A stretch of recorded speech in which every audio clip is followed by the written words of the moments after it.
All right, and we're back. Welcome to Black Life Amplified. It is the virtual town hall series hosted by the African American Leadership Forum. My name is Brittany L. Wright with Insight News. And before we get started, I want to give a very special thanks to our sponsors who make this town hall possible. Up first, the Minneapolis Foundation, North Point Health and Wellness, and Children's Minnesota, who all come together to make this town hall possible. And I also want to say a very special thank you to our community partner organizations who, for now officially 1 year, have been coming together to produce this town hall. Those partners include North Point Health and Wellness, Children's Minnesota, Insight News, Gray Matter, the Minnesota Spokesman Recorder, and Minnesota Community Care. Now, if you didn't get a chance to watch last week's show, we talked about the pandemic and vaccine equity. And if you have any questions on whether or not the COVID-19 vaccine is for you, make sure that you check out last week's conversation called Let's Do Our Part to End the Pandemic. You can view the full conversation on the African American Leadership Forum Facebook page or YouTube channel. Now, today's episode of Black Life Amplified is focused on fighting for equity and reparations during a pandemic. But first, here's an update on the Derek Chauvin trial. So we're now 2 weeks into the Derek Chauvin trial. Derek Chauvin, of course, is the former Minneapolis police officer who was seen on video kneeling on the neck of George Floyd for what turned out to be 9 minutes and 29 seconds. Witnesses who were at the scene of 38th in Chicago have taken the stand to share their accounts of what they witnessed on May 25th. Some of these witnesses were minors unable to have their faces shown. Others were adults who gave emotional testimonies of what they've watched and endured during the death of George Floyd. One of the most notable, excuse my house background noise, one of the most notable testimonies came from Chief Madaria Arredondo, who is the chief of the Minneapolis Police Department, who in an unprecedented move testified against former Minneapolis police officer Derek Chauvin, stating that Chauvin's actions on May 25th were not in alignment with the policies, protocol, and procedures of the Minneapolis Police Department. Chauvin is on trial facing 3 charges in the murder of George Floyd, including second-degree unintentional murder, third-degree murder, and second-degree manslaughter. For more updates on the Chauvin trial, visit Black Life Amplified's community media partners, which include Insight News and the Spokesman Recorder. Now, fighting for justice and public safety isn't the only fight that's happening in the Twin Cities. The fight for reparations continues as members of the Black community want equity and true repair for the historical disenfranchisement of our people. So joining me on today's panel to uncover all of these things related to equity and reparations is Ms. Adrienne Thornton, who is a nurse and infection preventionist with Children's Minnesota. Welcome back, Adrienne. Happy 1-year anniversary of the show. Also joining us is Traherne Cruz, who is the co-chair of the Green Party for the United States. Welcome, Traherne. Thank you for being here. Thanks for having us. Also joining us is Dr. Uhuru Williams, who is the University Chair, Professor of History, and Founding Director of the Racial Justice Initiative at the University of St. Thomas. Welcome, Dr. Williams. Thank you, Brittany. Also joining us is Nick Muhammad, who is the Executive Director of the Black Civic Network. Welcome back, Nick. Great to have you here. And last but certainly not least, we have Council Member Jane Prince representing Ward 7 of the St. Paul City Council. Thank you, Council Member, for being here. So before we get started, or to level set this conversation, I feel like it's important for us to all have a clear definition of what reparations is. We can't talk about reparations if we haven't been able to define it, and it may be defined differently depending on who you talk to. So I want to know, what does reparations mean to you and why is it important? And I will start with Mr. Cruz first. Good. Thanks for having us here today. To me, reparations is part of the word repair, which means to repair the damage that was done to Black people or descendants of chattel slavery by the institution of slavery, white supremacy, institutional racism, white supremacy and institutional racism, redlining and redistricting, the lynching period, mass incarceration, housing discrimination, employment discrimination, and things like that. And thank you, Traherne. I think we're having some connection issues, so I'm going to pivot now to Mr. Muhammad. Can you tell us, what does reparations mean to you and why is it important? And you're on mute. All right, there we go. So at BCN, we take the position that we approach reparations for what it is, which is a legal redress format. And what we mean by that is it's a legal structure in which we're able to invoke the historical context of the disparities that are the quality of life that Black people or ADOS people are experiencing today. And the reason that we think it's important is because without that reparations legal framework, we literally would be unconstitutional in pursuing a lot of the work and the efforts and the concessions that we need made in order to stabilize our community. We modeled our role in our reparations campaign after the UN's reparations framework. Now, in the UN reparations framework, there's 5 essential principles: restitution, compensation, rehabilitation, satisfaction, and then guarantee of non-repetition. Those 5 principles are the basis of the reparations work that we do, which is why we take it into the legislative arena, because we also need to make sure that there's resources allocated to it in order for it to happen. But when we talk about reparations, we're talking about the legal framework that gives us the constitutional basis to pursue redress for ADOS people. Thank you for that. Well said. I want to pivot now to Dr. Williams and ask, what does reparations mean to you and why is it important?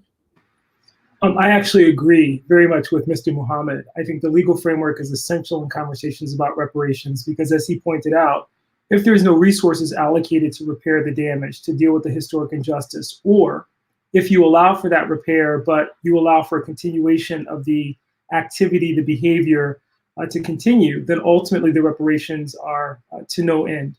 Good example of this, which is consistent with what you talked about last week, would be the Tuskegee Experiment. Here is an example in our history where African-American men, the African-American community, was subjected to medical tests and studies that ultimately resulted in the poor treatment of these test subjects. There were reparations that were granted to the participants of that experiment, but at the end of the day, the medical experimentation and lack of healthcare in communities of color, particularly the African-American community, continues. So restitution has to, by definition, include this idea of rehabilitation and ultimately the concept that you do not want to see this perpetuated in the future. So reparations as a concept is not only about winning financial resources for past injustice. That's essential to meet the needs of those who were directly affected. The case of Rondo, for example, the homeowners and businesses that were put out of business and displaced as a result of those governmental policies, practices, and procedures. But at the same time, a guarantee, or at least a commitment on the part of state actors, local legislators, and others, that this type of injustice will not be countenanced in the future. Well said, and I appreciate you bringing that up as a descendant of Rondo. I want to now pivot to Councilmember Prince and ask you, what does reparations mean to you and why is it important? Thank you, Brittany. I'm older than all of you, and I have worked for most of my career in local government. And what has frustrated me is that all of the ways in which we claim we are going to address or close disparities have been ineffective. And when I finally arrived at the belief that there was no apology that could repair the damage that the US and our states and cities had perpetrated on African Americans through slavery, Jim Crow, forced segregation, lynching, the Great Migration. Rondo, there was $157 million in housing equity lost to Black families in Rondo. And when you look at the redlining maps from 1935, which definitely created the development patterns we've seen in St. Paul, those redlined areas are still the lowest income, lowest property values. They're on the industrial edges, and they have basically not gotten the attention. So I met up with Trey about 4 years ago. He was presenting on reparations, and he and I started that conversation. And then when the city of Evanston passed a reparations ordinance in 2019, we started actively working on it. Just to say again, I don't think there's any going back. After 2020, with first the health disparities and then with the tragic murder of George Floyd, I believe that none of us can allow anything to go back to where it was. So Traren taught me everything that he could, and we've been working now for about 1.5 years to try to move this agenda forward in St. Paul. Thank you, Council Member. Now I want to pivot to Adrienne. As I mentioned, Adrienne Thornton is a nurse and infection preventionist at Children's Minnesota. She is celebrating 1 year on this town hall and has been one of the most active participants, I would argue, in the state, working to make sure that we end this pandemic and to bring awareness to the fact that our communities are disproportionately impacted. So Adrienne, I want to ask you, as it relates to reparations and this pandemic, what comes to mind for you? What would reparations look like now that we know that this pandemic has disproportionately impacted African American people? You know, that's a loaded question, Brittany. I think in terms of the pandemic, we have to look back to go forward. So the health disparities that we are now finally acknowledging within Black and Brown communities have always existed, but for whatever reason, they are now front and center thanks to the pandemic. So that's the one good thing that came out of the pandemic. People are actually acknowledging that the health disparities are present and that we need to do something about it. Where we're not in a good place is figuring out what to do. And that is evident in everything from the testing for COVID to the rollout of the vaccines. And so if you look at Minnesota, for instance, just in Minnesota, our initial goal with the vaccines were to get them out to everyone who is 85 and older, and then it was 75 and older. Well, the majority of Black and Brown Minnesotans don't live that long. And so you have these huge disparities in COVID hospitalizations and disease and death that are perpetuated and further facilitated by the disproportionate distribution of the vaccines. And so I think what we need is for our healthcare commissioners and lawmakers and legislatures to remember these health disparities when they're making decisions. Because had they really thought about how do we distribute vaccines more equitably, we wouldn't have the situation we have now where 80% of the white population is vaccinated. And when you look at Brown and Black people, which is Black people, Asian Americans, American Indians, and indigenous communities, they're in the single digits, 2 to 3%. That is a huge discrepancy. That is a huge difference.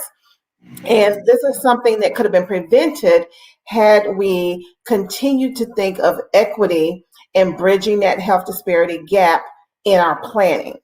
I think the planning for, dealing with and managing health disparities and some of those inequities comes after the initial planning, which is part of the problem. So for me, reparations means that we include health equity in everything that we do from the very beginning. Anytime somebody starts planning for how do we manage and facilitate health, we include health equity in those conversations so that we're not behind the 8 ball and we're not trying to play catch up to make sure that we're providing the health care that Black and Brown communities really need. Thank you, Adrienne. Now, we did talk in our last town hall about how when the vaccine first came out, there were people that were bucking the system, that were skipping the line, so to speak, and making sure that their family and friends could get the vaccine. And those people, for the majority, weren't of African descent, right? And that's how we landed with the numbers that we have now. So what do you think it's going to take for the Black community to actually be prioritized as it relates to COVID-19 vaccination explicitly? Do you think there will be additional testing sites that are placed in our neighborhoods? Does there need to be another policy or mandate that goes out? Is that something that you even foresee will happen, recognizing that so little of our community has had access to the vaccine? Right. So I do know that the state is working to get vaccines and testing in the communities where they're needed most. They recognize that they may have made a few missteps in the beginning in terms of distributing the vaccine and the testing. And so they have made, strides at working with community groups to get vaccines and testing in the neighborhoods and the communities where they're needed most. I think it's going to require that we continue to work together. People need to speak up. If you're not seeing vaccine in your community, you need to call your commissioner, call the health commissioner, email her and say, hey, we would like to have a vaccine site in our community. Right now they're focusing on mass vaccination, which is great, having large sites where you can do vaccine. But the problem is oftentimes those locations aren't easily accessible by our minority communities. And so we need to speak out and ask for what we want. If you want a vaccine site in your community, you need to let them know. Now, the other side of that is we have to do more with education. One of the barriers to getting Black and brown people vaccinated continues to be a lack of willingness to be vaccinated. And so we still have some people that are holding on to their fears and the myths related to the vaccine. Or some people are saying, I'm going to wait and see what happens to other people, or they don't think the vaccine is safe. And so we just need to continue getting the message out that the vaccines are safe, they are effective, and they are for us. We need to be cutting the line and standing in line for hours and doing whatever we need to do to get the vaccine as well. So it's a twofold issue of access and education. There's also, I think, a question of eligibility. At this point, who is eligible to receive the vaccine? Right. So recently the state opened it up to anyone 16 and over, and it really depends on which vaccine you're getting. Pfizer is people 16 and over. The Janssen vaccine, which is distributed by Johnson & Johnson, is for those who are 18 and over.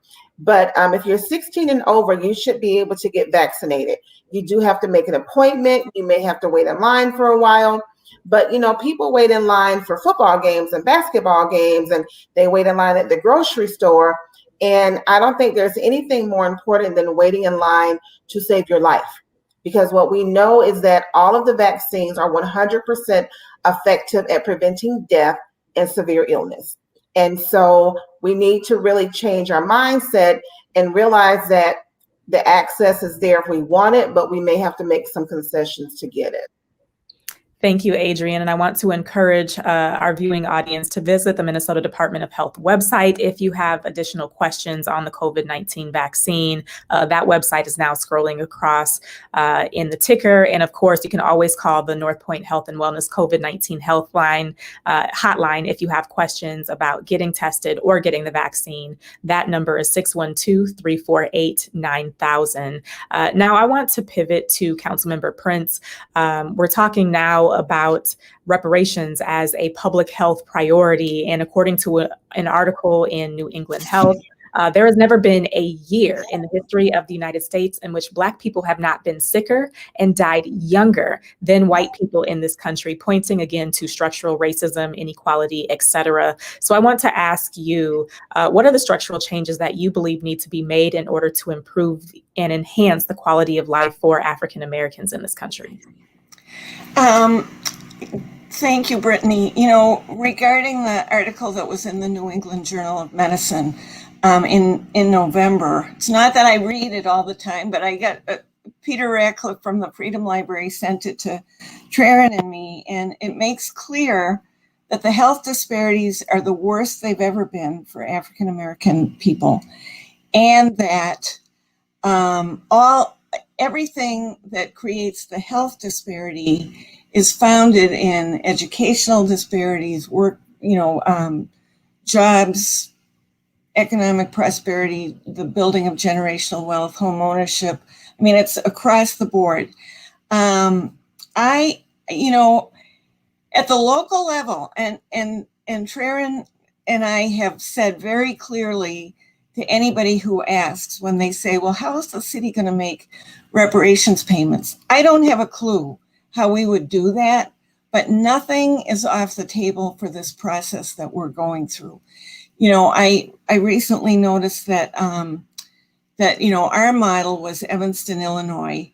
They passed an ordinance. They created a permanent commission, which is our goal, and that commission decided that the first thing they would fund would be related to housing, getting people into stable housing, helping people stay in their homes, helping fix up homes that people already own so that they can maintain that wealth and pass it along to their families.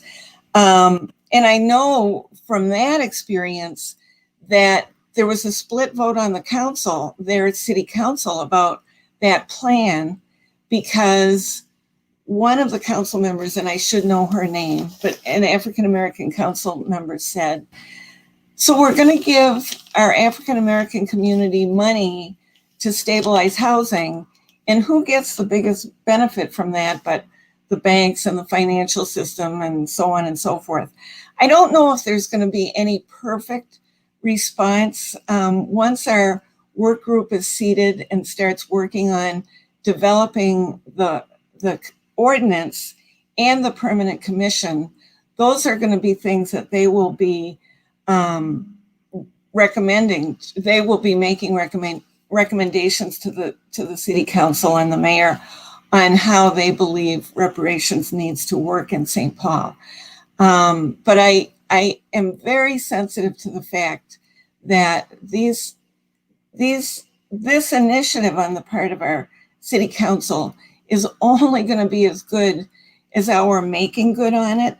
So whenever I'm talking to the broader community, I say, don't let us off the hook. If things aren't moving in a direction that looks like true reparations, whether it's a payment or whether it's other kinds of investments, whatever it might be. And I know for many people, it's the payment, the direct payment. So, but nothing is off the table in St. Paul, and it will be evolving over this next year when the working group builds that ordinance and starts figuring out how the commission is going to work. The other thing I'll say is that one thing I hear in the words of a lot of us on this call, but I think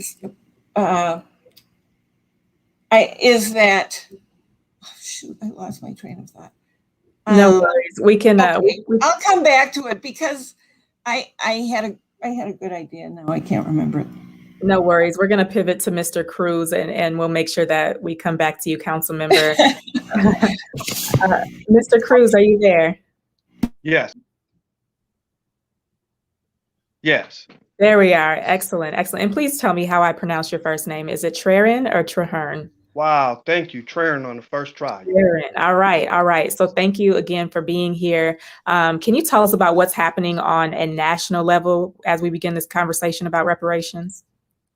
So there's a push to get HR 40 passed into law. I was elected to the chair of the Green Party Reparations Working Group. And so part of that is getting HR 40 passed. I personally wanted to do a push where we could get it done in the first 100 days because there's really no reason why it shouldn't pass.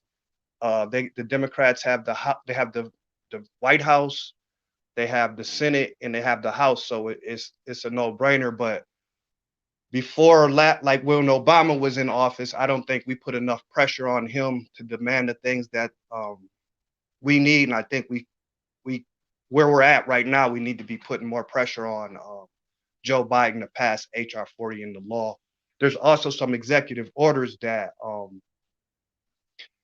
I work with a group called the Reparations Collective, and there's a executive order that we like President Biden to sign, which includes establishing HR 40. And I just want to circle back about COVID-19 and how COVID impacted the Black community, but we were already impacted by it exposed those disparities that we had. So we lost a lot of our Black businesses due to COVID who were already struggling before COVID.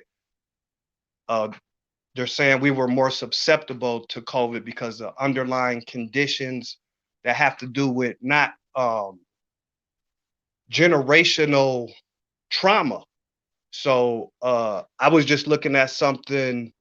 What is everyone is susceptible to generational trauma, but there are specific populations that are vulnerable due to their histories being systematically exploited, enduring repeated and continual abuse, racism, and poverty are all traumatic enough to cause genetic changes, Dr. De Silva says. So African Americans in the United States and around the world are particularly vulnerable. And then just going back to why we don't want to take the vaccine is because of why we're asking for reparations, because of what Fannie Lou Hamer went through, what the Tuskegee people, what the Tuskegee Experiment, the experiments that were conducted on us during slavery. And we don't have even today, we still don't have a lot of Black doctors whose ancestors went through chattel slavery. So we talk about how we used to go see Dr. Crutchfield, Dr. Abrams, model city health centers, and things like that.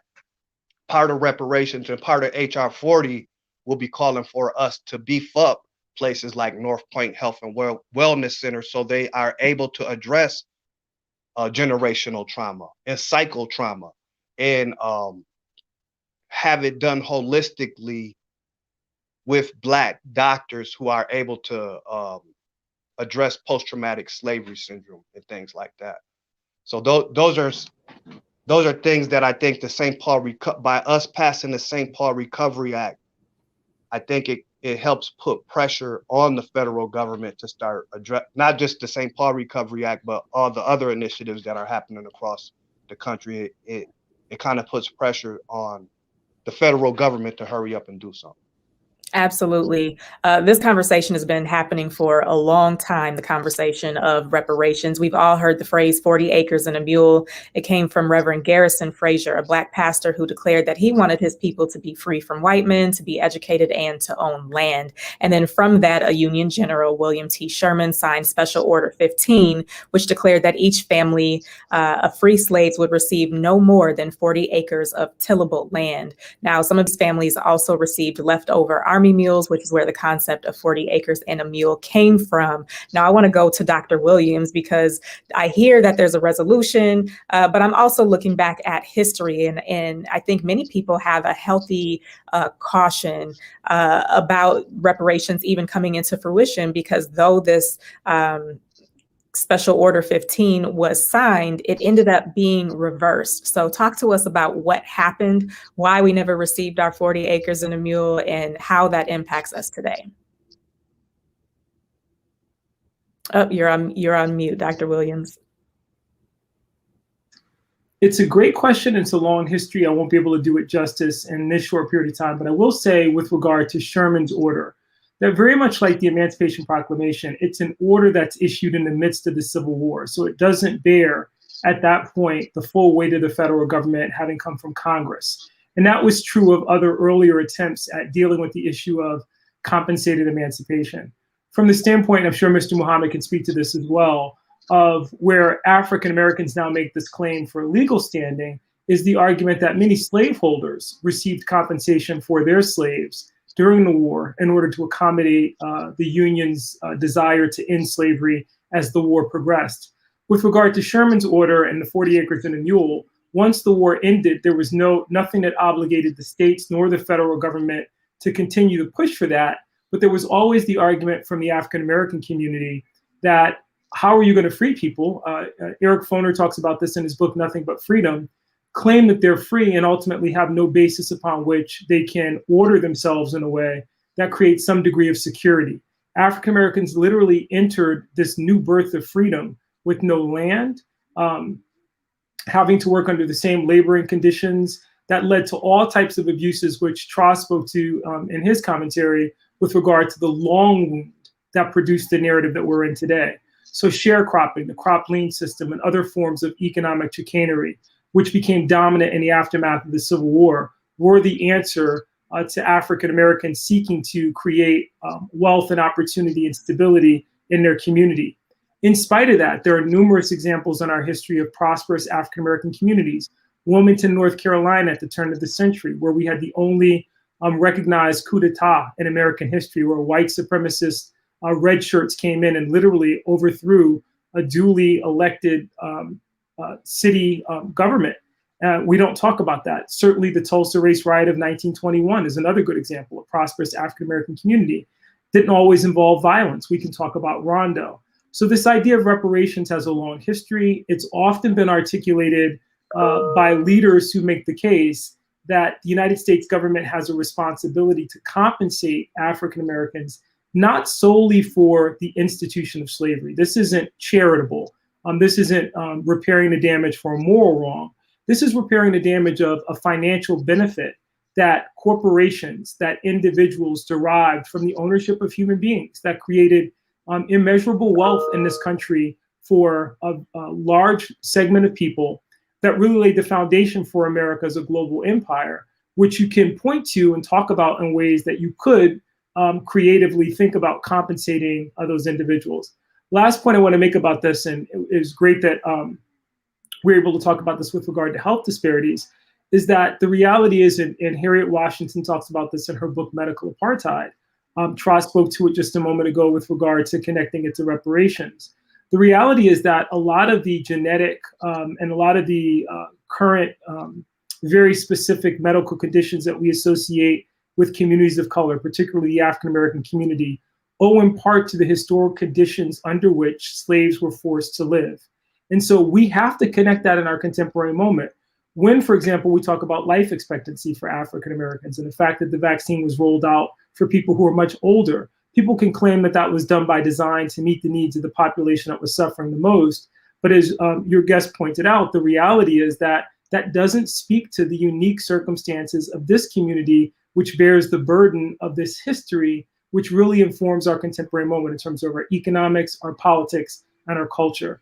Anything that's done that's divorced from an understanding of that history by default compromises this community and should force us to use what in legal terms we call heightened scrutiny.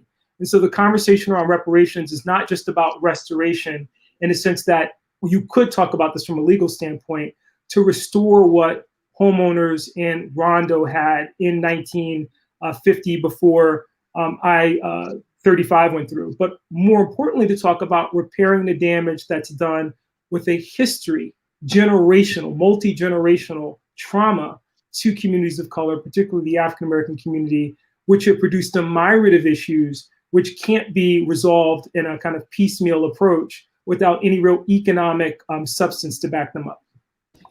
Thank you for that. I think it's important to note how there are just very clear through lines from the disparities that we see today and the exploitation of our people throughout time. Another example would be Black infant and maternal mortality, when the founder of obstetrics and gynecology, J. Marion Sims, although he advanced these practices that are still used today, he was able to develop these practices by experimenting without anesthesia on enslaved women of African descent.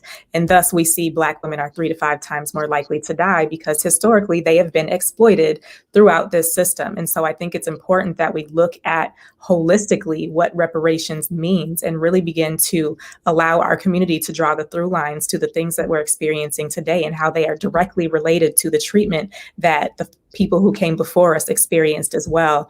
I want to pivot back to Nick, though, and to ask, when we talk about a new order for reparations, which is something that your organization, Black Civic Network has been fighting for, I want to know how you are able to continue fighting and encouraging other people in our community to continue fighting and pushing for reparations, especially when there's such a growing distrust of the government.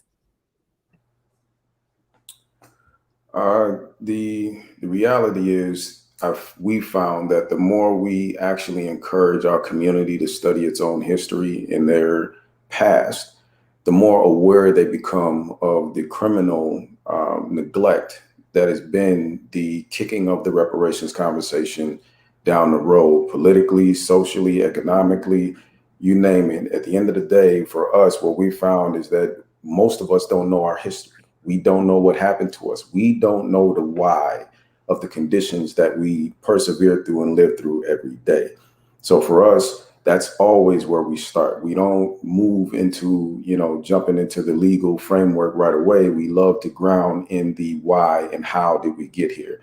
And we find that when we do that, most people begin to look at things totally differently, simply because they've never been given the orientation. And the reality is, a part of that manipulation of what happened to us is that we've lost control over all of the social institutions that would have guaranteed our children understanding and knowing their history in the proper context. When you have children who go to educational systems ran by predominantly white people who are bent on making sure that they keep white supremacy and white psychology and white quality of life the main priority, they're not going to prioritize what happened to your ancestors in this country, nor how they got to the position that they're in. That being said, it's no surprise that as you become more educated, you literally get pushed out of the value systems that would have been instilled had we built the institutions for educating our children. So the point is simply, first and foremost, we learn our history. Secondly, you learn what reparations is from a legal standpoint. When you have those two, very rarely do we have to go through the justification phase of trying to get people to understand where we're coming from. The history is, intensely sobering for anybody who's a human being with an ounce of morality or an ounce of compassion. You can read through our history and understand exactly what you're looking at today, and it makes it easier for people to come on board. Oddly enough, when I take this approach, I very rarely go into rooms where there's open debate from white folks about the legitimacy and the need for reparations. What I do find is when I see Black organizers or Black legislators or Black leaders who haven't taken the time to really delve into, General Sherman's special field order and really realize that from the start, we actually were entitled to this. We just dropped the ball. We didn't pick up the baton and push it forward.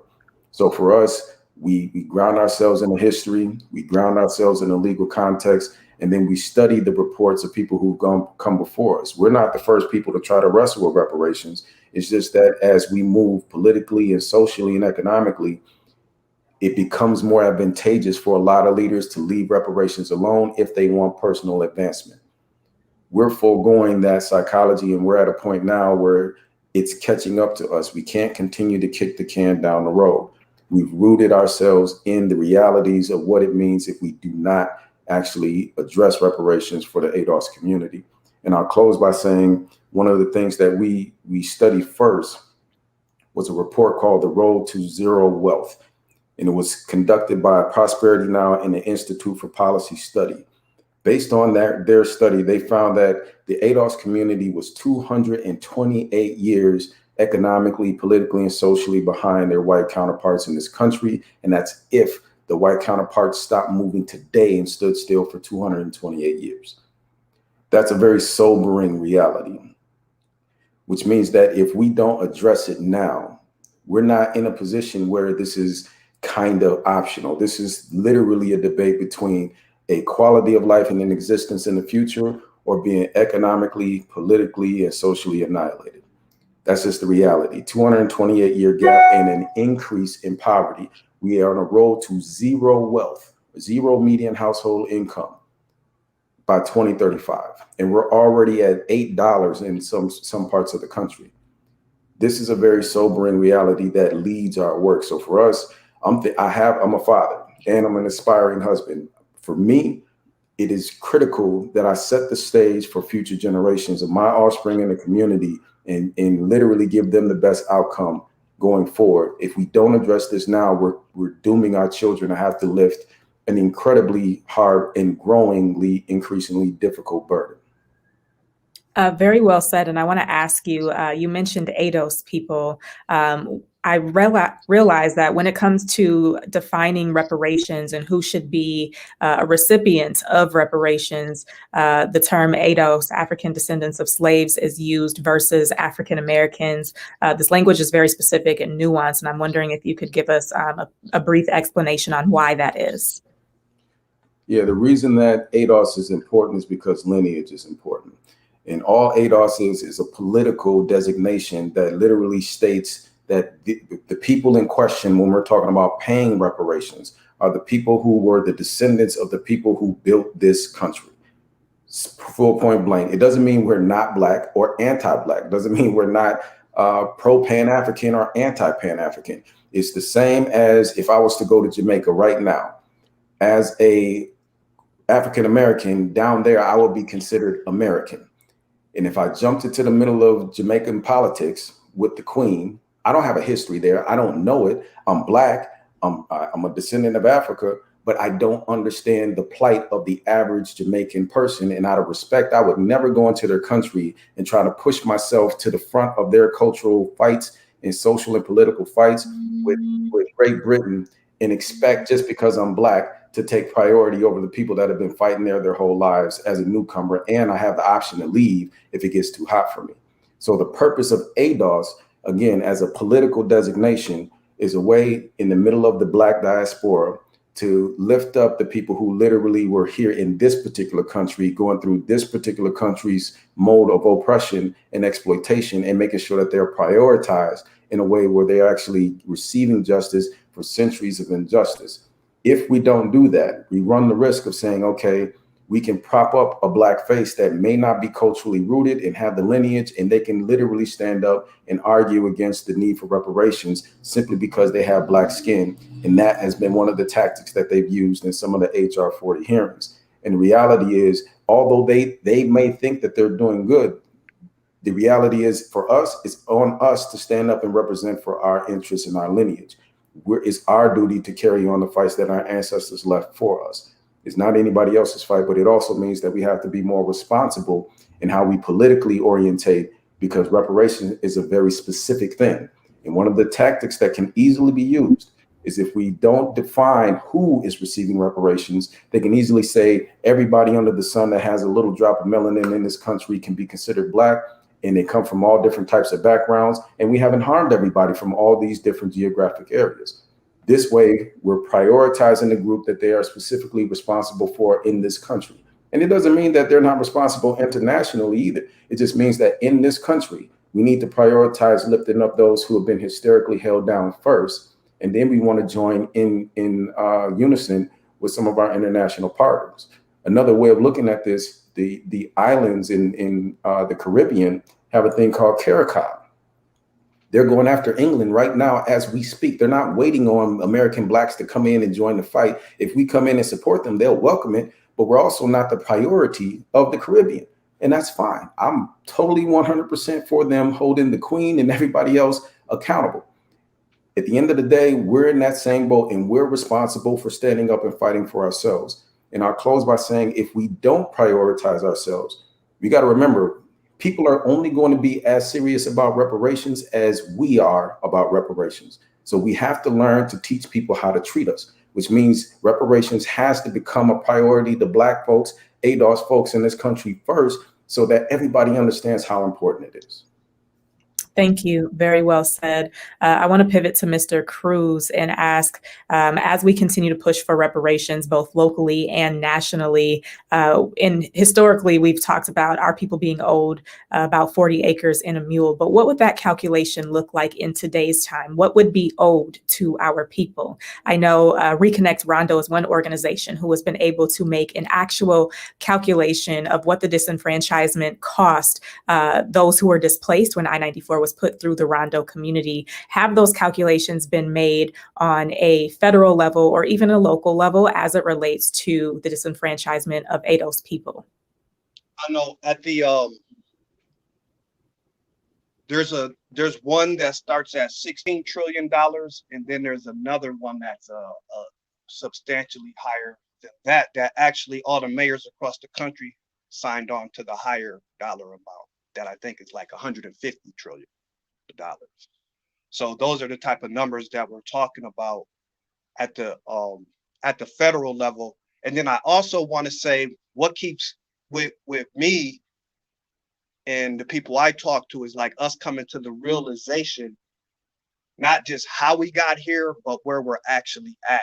So when you was talking about the road to zero, or by 2035, or it was 2053 that we would be at zero, I think now, after COVID, those numbers have changed, and we're probably closer to zero right now than zero median income for Black people right now is probably close to zero.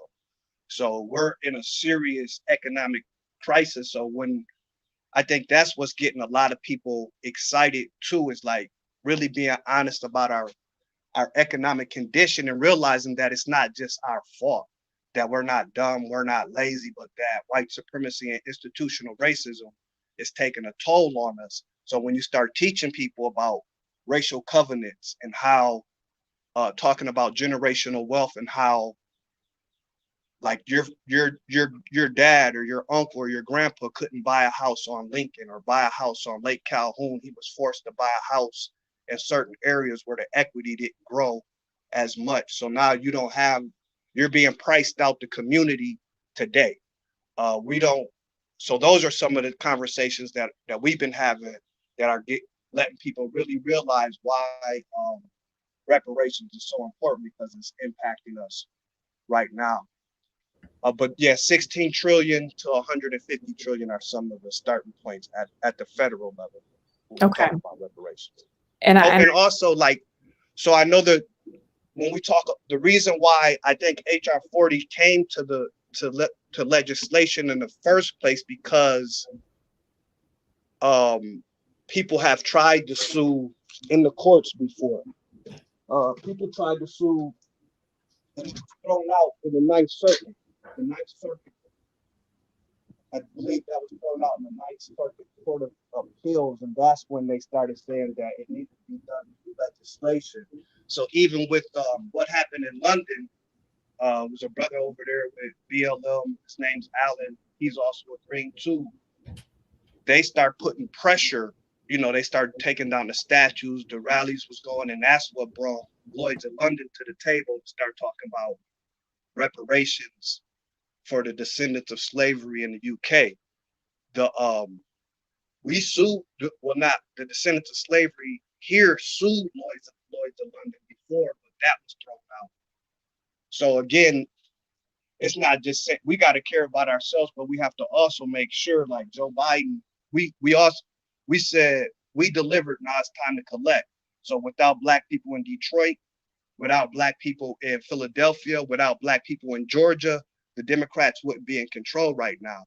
So also, this new political education that we're going through is saying that voting is an exchange.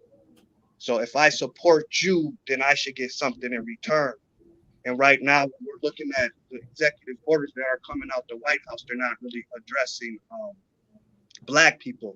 There's something else, just to give a quick example of what, when we talk about ADOS, or ours is American descendants of chattel slavery, is they just did a new farm bill, I think, and it was like $5 billion for African American farmers, but they used the history of our struggle, lynching, sharecropping, but that money's not just for Black farmers. It says low resource farmers. So that means Asian farmers, Latino farmers, even possibly even white farmers can use that money. So language is very important when we're moving forward. And also I think the Native Americans got $50 billion in the last stimulus package for their tribes and for their COVID response and stuff like that. So again, making sure that, and that creates generational wealth. So when making sure the Congressional Black Caucus over the next few months up until, the 2022, that they're really pushing our issues and that we're demanding equal exchange for our vote. Black people we voted for them over 90%. So we should get something in return for that. So there's a political component to getting reparations passed, to getting HR 40 passed, and those things like that too. So there's legal, but then there's also political pressure that has to be applied. Absolutely. Thank you, Mr. Cruz. I want to pivot to Nick Mohammed very briefly. I believe you had some more figures to add as it relates to what we could possibly receive in the event that we were to receive reparations. Yeah, the figures that Trahern was alluding to are a low estimate, to be clear. And we also have to make sure that people understand that the way that we address this, if there's no way the country could actually afford to pay us what we actually lost and what it's worth. So as we move forward, we need to make sure that we are prioritizing stabilization first. And what I mean by that is when HR 40 was put forward by John Conyers in 1990s, he was looking for the groundwork to be laid to make the case. Fortunately enough, the UN came in 2001 and did a complete study. And they already found that the last remaining action is actual reparations to American descendants of slavery.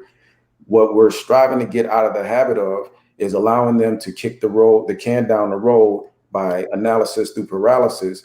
They need to prioritize stabilizing the community through resources first and foremost. So we need to resource the community, structure, and make sure that there's a prescribed indefinite amount of time, and they have to remain consistent in order for us to move forward. So at BCN, we've actually written a bill at the state level that we also want to mirror on a federal level, and we're striving to get that structure actually built right now. Inside of the structure of that bill is a component that asks for a prolonged amount of resource for the continued study.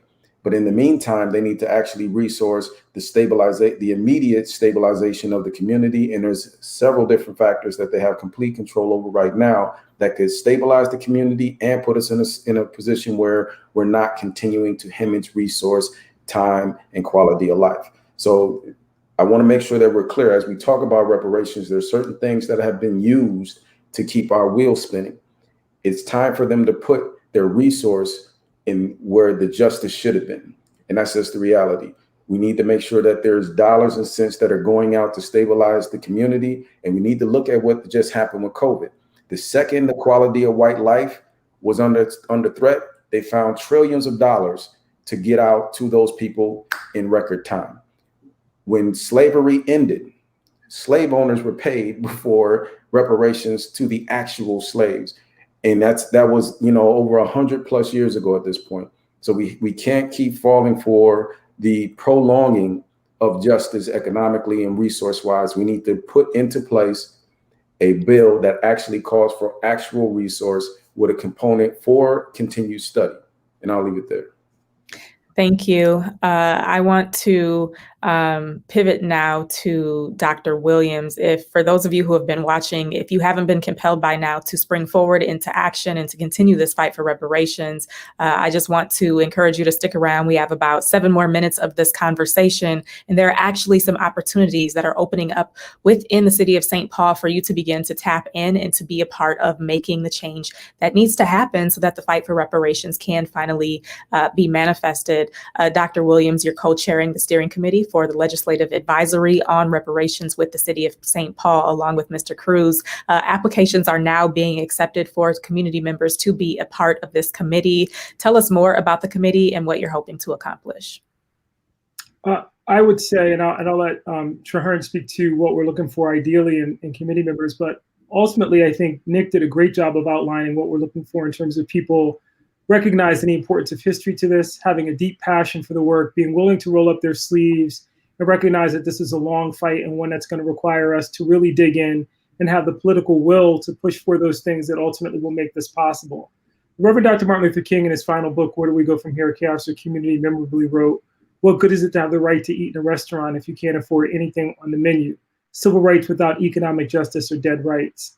I think the premise coming out of the St. Paul bill and the work there is that what good is it to push for reparations if we're not going to push this to the logical conclusion that there has to be a commitment toward the stabilization, which Nick talked about, but then also in a much broader sense, a commemoration of that history and a reconciliation that ends where the UN ended around this idea that we also want to send a very strong message that this shouldn't happen again for anyone. It's a recognition of that history, but it's also a commitment to ensuring that we are in a better place with regard to recognizing that we got here by design, not by accident. And we want to circumvent those things that ultimately allow this type of historical injustice to continue. And I'll yield the rest to Traherne if he wants to speak to what we're looking for specifically in terms of community members.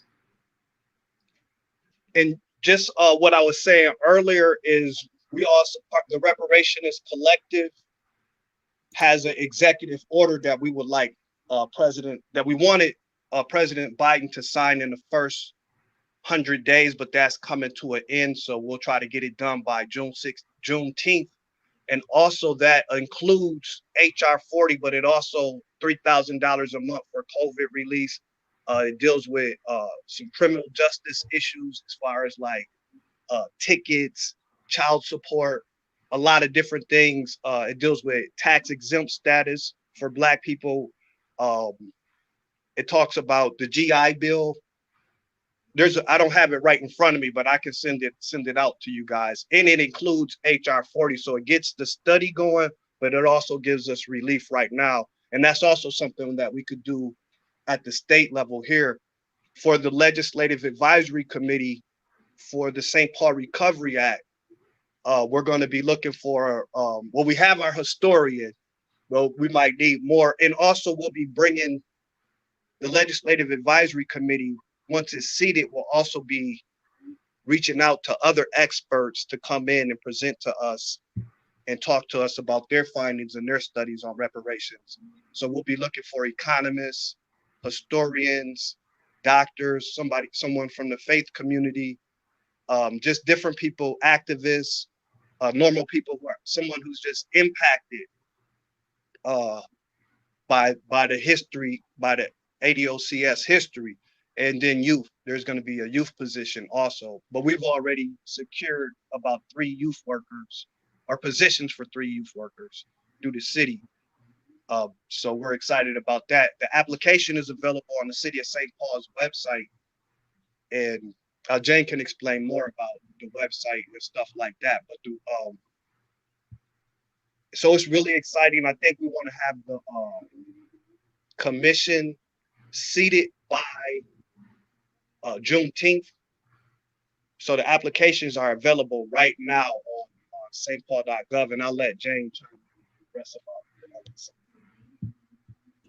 Thank you. As we begin to close, I do want to pivot to Councilmember Prince, but I do want to let you all know we created a tiny URL for folks to be able to access the application a little bit easier. If you go to tinyurl.com/reparations St. Paul, the application to be on the committee can be found there, and it can also be found on the City of St. Paul website. Now, I want to ask Councilmember Prince, we're just about at time, so if you could in 30 seconds or less tell me this resolution that was passed in the City of St. Paul committing to racial healing through the exploration of reparations for ADOS people. Do you see that moving beyond exploration and committing to distribution of resources for ADOS people? You're on mute.